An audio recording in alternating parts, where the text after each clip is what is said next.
বন্ধুরা, আজকে আমি চলে এসেছি করুণাময়ী, আর করুণাময়ী মেট্রোর একদম পাশেই চলছে বিধাননগর রথ উৎসবের বিরাট এক মেলা। তো অফিস শেষে আজকে আমরা তিনজনে মিলে চলে এসেছি করুণাময়ীতে রথের মেলা দেখতে। মানে সত্যি বলছি, মেলাতে প্রবেশ করে আমি রীতিমতো অবাক হয়ে গেছি। কি সুন্দর একটা সাজানো গোছানো মেলা, তাও আবার এত বড় এলাকা জুড়ে চলছে। মেলাতে কিন্তু প্রচুর দোকান বসেছে।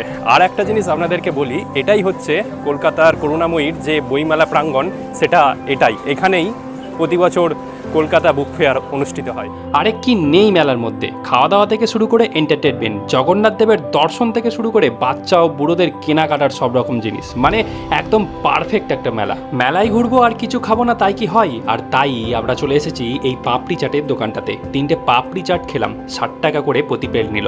বেশ ভালো বানিয়েছিল কিন্তু। তবে বলে রাখি, এই মেলা চলবে 3 আগস্ট পর্যন্ত। অফিস শেষে একদিন আসতেই পারেন এই মেলাতে। তো আমরা যখন প্রবেশ করেছিলাম তখন লোকজন কম ছিল, কিন্তু যত সন্ধে হচ্ছে, যত সময় বাড়ছে, তত লোকজনের ভিড়ও বাড়ছে।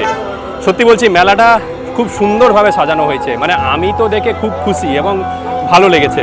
তাহলে কবে আসছেন মেলা দেখতে? অবশ্যই কমেন্ট করে জানাবেন। তবে আমাদের কিন্তু রথের মেলা দেখা এখনও শেষ হয়নি।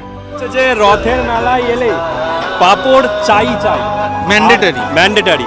পাঁপড় না থাকলে রথের মেলা দেখা অসম্পূর্ণ। আর তাই আমরা এই যে গেট, রথের মেলার গেট, আর রথের মেলার গেটের পাশে এই যে পাঁপড়ের দোকান। আর আমরা এখন মেলা শেষে পাঁপড় খাবো, তারপরে বাড়ি যাব। তবেই আমাদের রথের মেলা দেখা কমপ্লিট হবে। ব্যাস, আর কি, আমাদের রথ দেখাও কমপ্লিট হলো, আর পাঁপড় ভাজাও খেয়ে নিলাম।